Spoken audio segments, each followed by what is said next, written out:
New Tomcat, new HUD, new Jester. Oh yes, and we got you two for the win this week. Roger.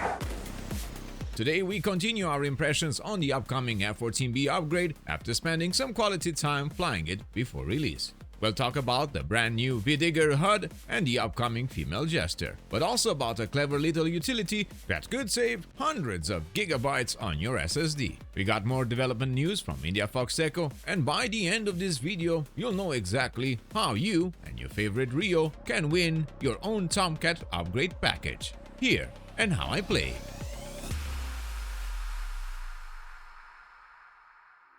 This video is sponsored by Pimax. Check out their new mid-year sale featuring dedicated discounts for our viewers.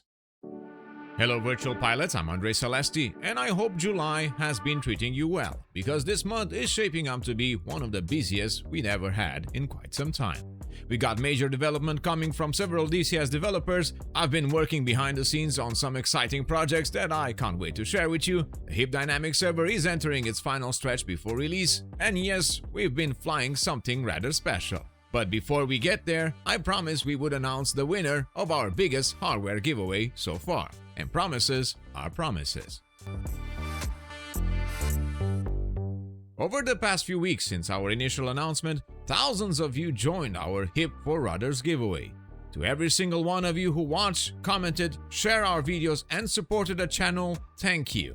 Seriously, the response absolutely blew me away. After filtering more than 3,000 eligible comments from many unique participants, our random draw selected one lucky winner. Congratulations go to Bob T223. Amazing. And as soon as the draw was completed, we reached out to verify his identity, and before I ever had time to finish my morning coffee, those pedals were already on their way. In fact, they arrived just a couple of days before his birthday. Now that's timing. Huge congratulations once again, enjoy every landing, and hopefully not too many excursions into the grass. I also want to extend a massive thank you to one of our benefactors here at How I Play, whose generosity made this entire giveaway possible. He wants to remain anonymous, and I will respect his decision. But community support like this is exactly what allows us to continue growing together. And don't worry, this is far from the last giveaway. Actually, we're just getting started. We've got more hardware, more software, and plenty of surprises already lined up for the upcoming weeks. So, if you didn't win this one, don't worry, your next chance might be much closer than you think. And speaking of giveaways, today, Heatblur has something special for every Tomcat fan watching this video. But I'll tell you all about that a bit later. First, let me tell you what I found out as I continue to test the pre-release version of the upgraded Tomcat.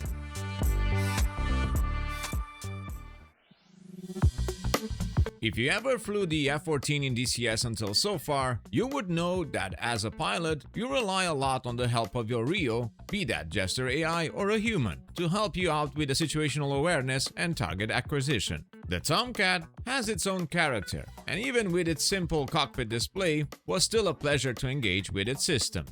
Now, with the upgraded package, we get access to the VDIGR HUD. I dig.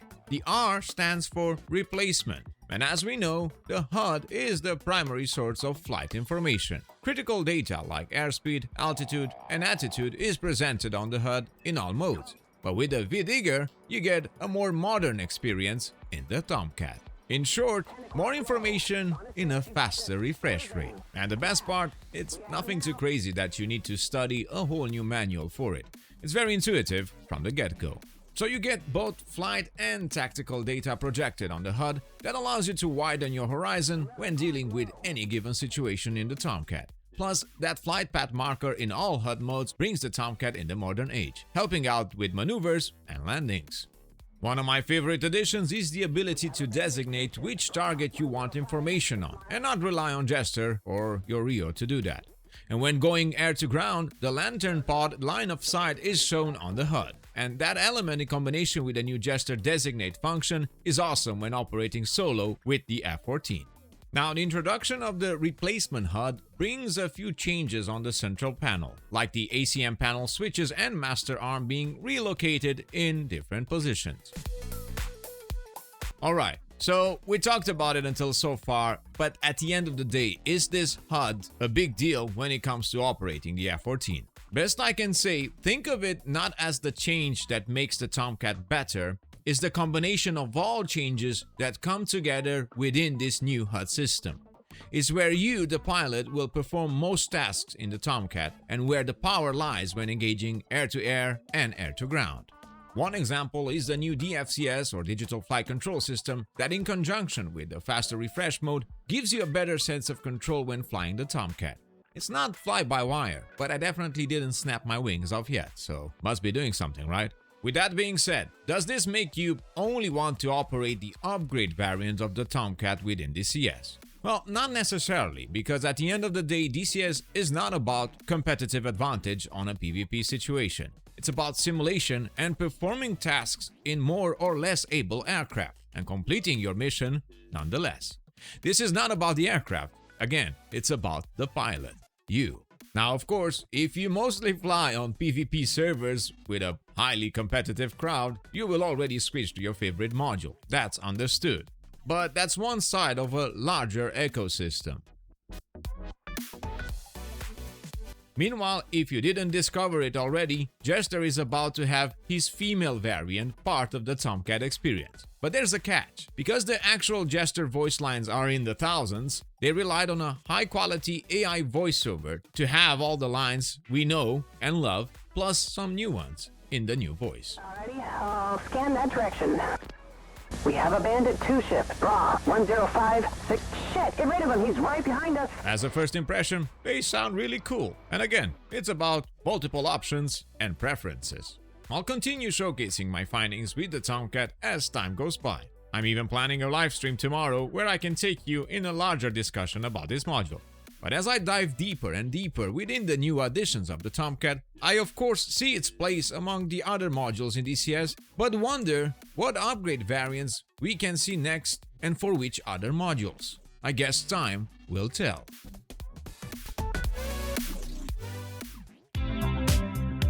A dear friend of mine, Charger, opened my eyes on a mod manager built for any game or software but shining on the DCS side. Better Mod Manager, or BMM, is an open source utility available for free. It has a nice modern design, and from what Charger shows me, it's quite good to keep your DCS maps available on secondary partitions and move them when you want them installed in DCS. So, best way to do this, let's actually hear him out. Good morning, AC. I found a way to save disk space on maps. This is in response to your latest video on map file size and ED doing something about it. But in the interim, I found a way around it, and it's using Better Mod Manager. So this folder here is C Programs, Eagle Dynamics, DCS World Mods Terrain, which is where all of our terrain modules get installed to.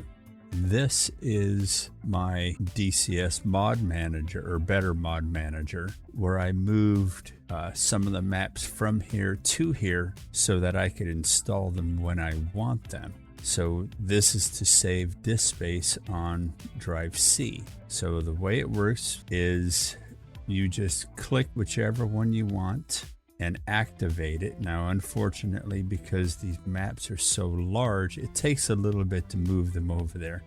But you can see Afghanistan is now being moved here, or I should say copied here, because the files here will always stay here for my mod library. All it does is copy from here, move to here, whether it's mod aircraft or terrain or whatever. It just copies files from where you say to where you say. And I have tested this in the DCS editor, tested it actually with Afghanistan. When I had it turned off, I went into my DCS editor, and no, I did not have Afghanistan as an option to make missions on. When I activated it, because it puts it back in here, I now have the option to make missions on my Afghanistan map or whatever map I enable. Now, what a beautiful voice and explanation. Charger is part of our close team at HowIPlay, and he has a golden hand with liveries for our HIP server and a strong voice in the community. A great asset to have. Thank you, Charger.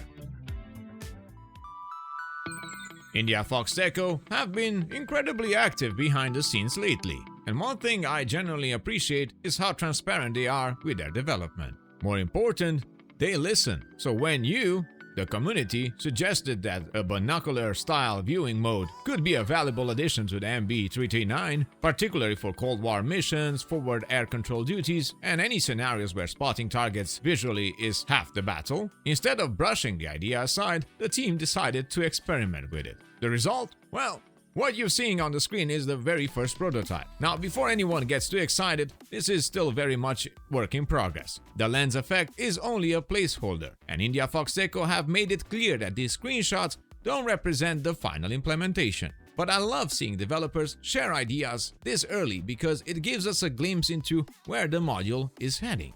It's not a headline feature, and it's certainly not something that requires months of development. But it's exactly the kind of quality of life addition that can make the MB339 even more versatile, especially in missions profiles where visual reconnaissance and target identification play a major role. At the same time, development hasn't slowed elsewhere. The team has already finalized the next update heading into the upcoming DCS patch with continued bug fixes, additional key bindings, and more quality of life improvements already in the pipeline. It's another reminder that the MB339 isn't just being maintained, it's continuing to evolve.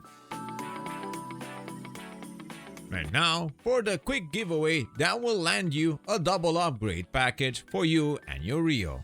Heatblur offered us this giveaway in support of our channel, and I am grateful for their support. Please note that they are working strongly day and night to develop their BU experience, and their talent is great and strong, and the commitment to bring us an amazing experience impressed me strongly. Now, how to enter the giveaway? Simply comment on our videos from now on and use the hashtag #DoubleUpgrade. And by the end of this week, yes, this week on the 12th of July, we will run the draw for one lucky winner that gets 2 upgrade keys, one for him and one for his Rio buddy. It's a fast one, so keep an eye for videos getting published, and also we are about to schedule a few live sessions over on Twitch, so for extra entries and talks about the F14 upgrade variant, head over to our official Twitch channel and follow us there and comment with the hashtag to get all your chances ready by the end of this week. Good luck to everyone! And now, I want to hear from you. What do you think? After seeing the new VDIGR HUD, do you think that the F14B upgrade is worth it, or you'll stick to the classic Tomcat? Will the Female Jester become your new go-to Rio, or are you staying loyal to the original voice? And if you win a double upgrade giveaway, who gets the second F14B upgrade key? Tag your favorite Rio or wingman in the comments and tell me why you take him into the battle. And as always, I'm Andre Celesti, reminding you to fly safe, and I'll see you next time.